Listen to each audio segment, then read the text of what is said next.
The US withdrawing from the Sahel region is largely because of two factors. Number one, like you rightly said, the coup d'etats. So the US is a big proponent of democratic ideals.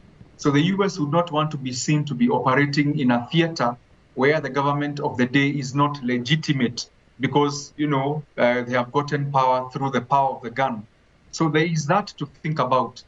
Number two, state sovereignty, the concept of sovereignty.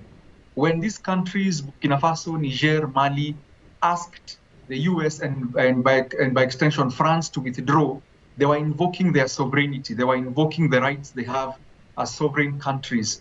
We control the affairs that occur in our soil. So the US has got no choice but to honor the request of a sovereign country. If they do not want your help, then you have no choice but to withdraw. And two, remember, you're also withdrawing because it means leaving your troops there, you are endangering them also because they are, quote unquote, staying in a hostile environment, in an environment where they are not needed. If you remember watching the documentaries across those three countries, people are demonstrating, we want the US off, we want France off. So you do not want to leave your troops in an area where you're going to also expose them to physical harm.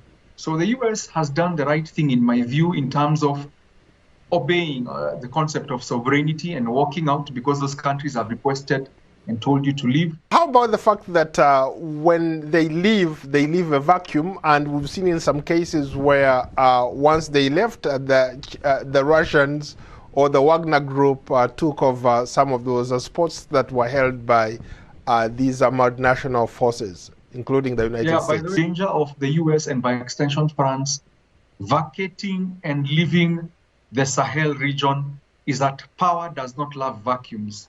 If one power leaves, another power will take that vacuum. And you've seen what the Wagner Group have done.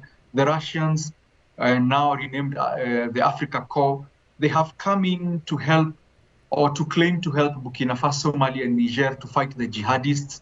The Wagner Group have gone there. They have committed atrocities that should actually be really looked into. So what if the Sahel really has a serious debate with itself?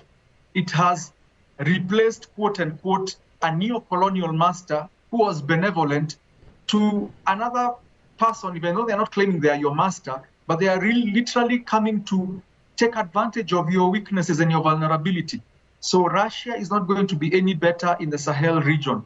Russia has proven to be a very, very unfriendly and very unreliable partner, both in security, in food security, you name it. So the Sahel will only get themselves in problems. And Paul, if you've been following news, it's recently, like a month or two ago, the Russian mercenaries who were beaten up by jihadists. Exactly. They were chased. So the question becomes, what military aid did they bring if they were going to be made to flee and run? Better the devil that you know than the angel you do not, because the Russians are going to be worse for the security architecture of the Sahel.